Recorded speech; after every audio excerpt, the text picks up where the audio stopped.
Hi guys, today I thought I'd do a quick continuation of my previous video on Network Analyzer by Nagios. So how to be able to use this tool to sift through all the data it's collected. So this tool is great for collecting vast amounts of data and information about your network. Now what do you do with that information and what's the best way to sort through it to get the information you need to troubleshoot whatever issue or collect information to get statistics on what's going on your network, because you'd be really surprised what's going on in your network when you're not monitoring it.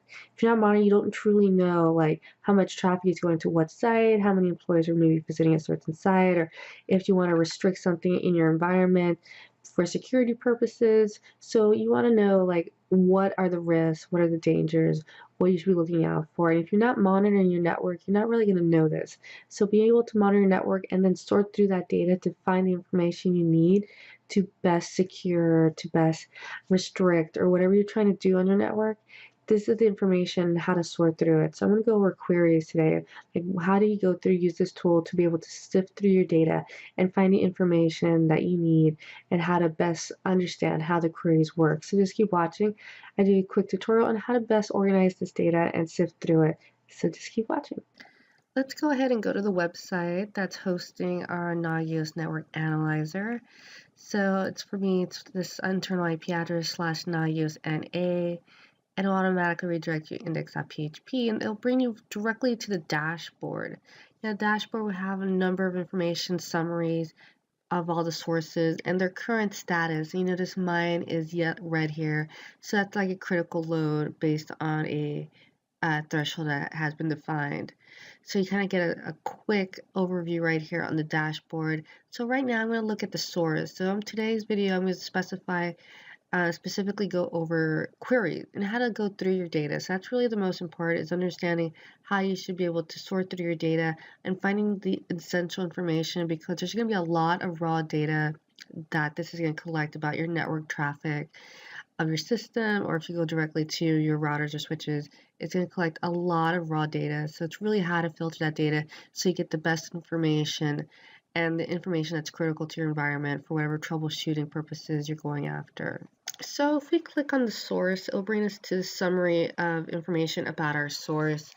And it's going to show us, let's a little bar graph here, information about the load over a given period of time. By default, it's the last 24 hours. And it shows us our top 5 talkers. So our top 5 network traffic, where the source or the destination, and the port and the source port. So which ports are mostly used, either the destination or the source, and also which IP address are we talking to the most. So this is good information for troubleshooting. So this is what we're going to be looking at, but we want to customize it to a specific IP address, specific port, or you want to filter out information and see what's left. Before we dive into queries, let's take a quick look at the report tab. So report will generate these really nice pie charts for you and gives you information about the top 5 talkers or the top 5 destination or sources for network traffic.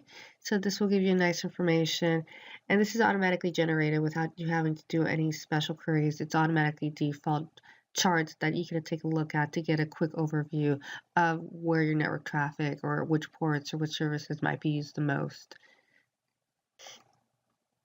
So let's go ahead and click on the queries tab, and it'll take you to this page, and you notice there's a few fields here.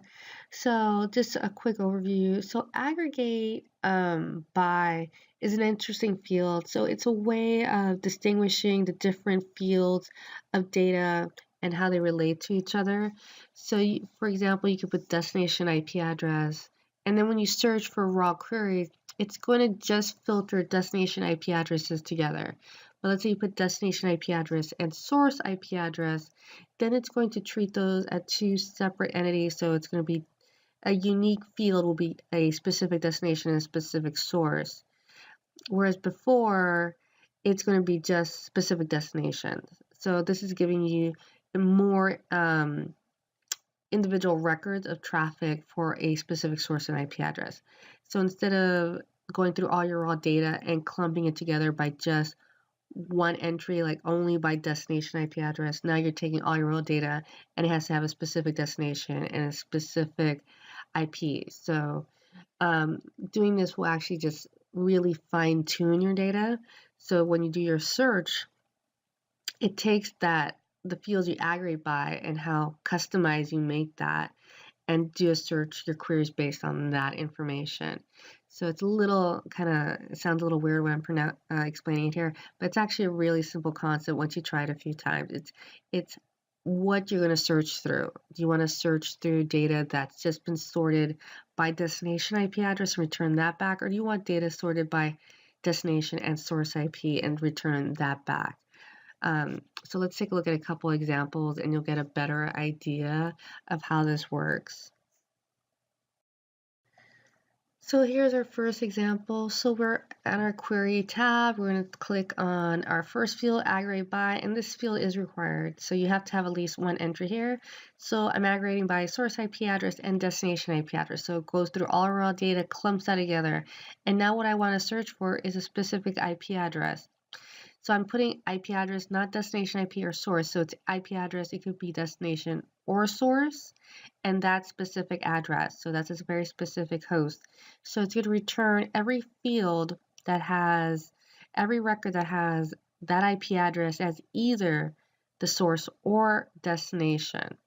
So and if you scroll down, you can take a look how that IP address appears in both fields. So it doesn't matter what port it's connecting to. I'm not searching for port, and it's telling me the time of the data flow started and the time the flow ended, and duration, and how many packets and how much data was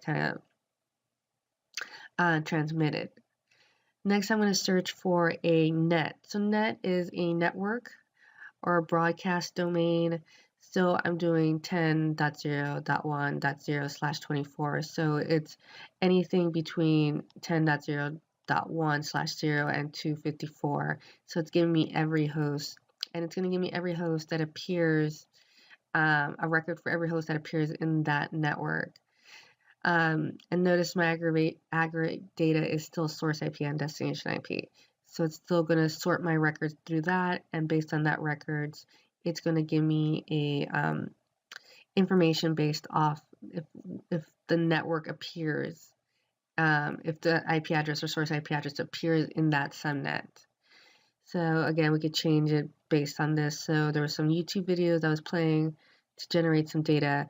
So I did net again, and then this is one of these YouTube IP addresses. So it shows me the source or destination, since I did not specify one or the other, showing me if it appeared and then how much data that was transmitted and the data flow.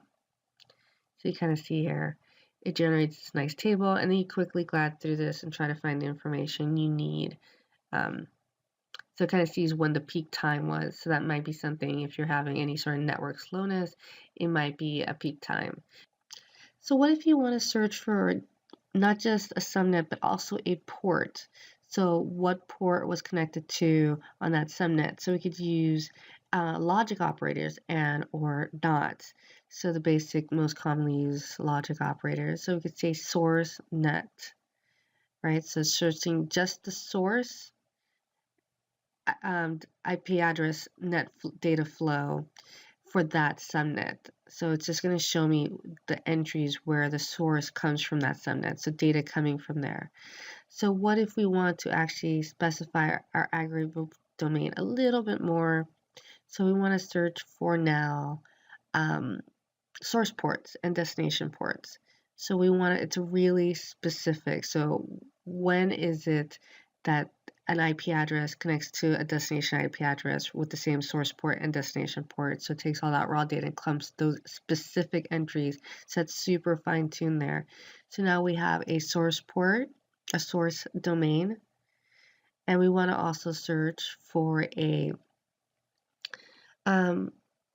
port on that domain. So when has the source of the data flow started from a specific subnet, and the source port is 443, so HTTPS.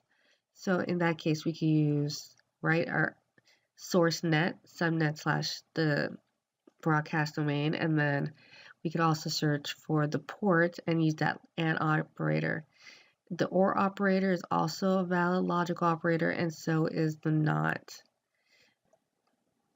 So I'm just going to go over a few more examples so you get a little a little more examples of different queries you can run. If you notice, my aggregate by is still very fine-tuned, right? So I still am sorting all my raw data by not just destination source IP address, but also the source port and destination port.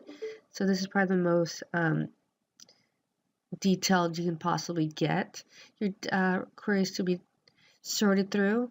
So again, we could start with source IP and then provide a IP address. We could do destination port. So if we were connecting to any websites, so you can see what websites maybe users on your network are connecting to. So you could search for destination port and either HTTP or HTTPS. So if they're just connecting through a secure connection, you can see if it's sorting through that with the OR operator for destination port.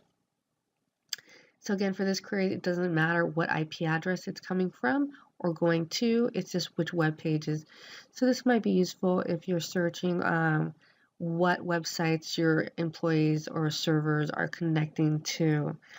So if you have a firewall that restricts networking, certain IP address to be connected to from within your network, then this might be a way of searching what websites they're connecting, your users or employees are connecting to. And maybe if you want to block certain ports, you might be searching here what are some of the high hit points, highly accessed websites. So you can also use the NOT operator. So you want any traffic that isn't web traffic. So any traffic that is not connecting to a website, what other ports are being connected to? So if you think your servers might have been hacked and they're connecting through to random ports outside your network, this might be one way to search for that. So if you want to see what ports your server are connecting to outside your network that you might be wondering why are they connecting to specific ports, this might be a backdoor that someone might have put on your server with a rootkit. So this is one way you might be searching for that. The last option I'm going to go over here is you want to search for any data stream or data flow with a certain size. Anything that's greater than 1 megabyte, you want to go ahead and list it. So if you're looking for large amounts of data, what are your big data flows or who's your big users? This might be one way to go ahead and search for that. Thanks for watching, guys. I hope this was helpful. Let me know if you have any questions or comments. Leave it below. Otherwise, I hope you're monitoring your network. So important that you guys are monitoring your network. Know what's going on in your network. So important. Otherwise, I will see you guys next time and subscribe to get updates. Bye, guys.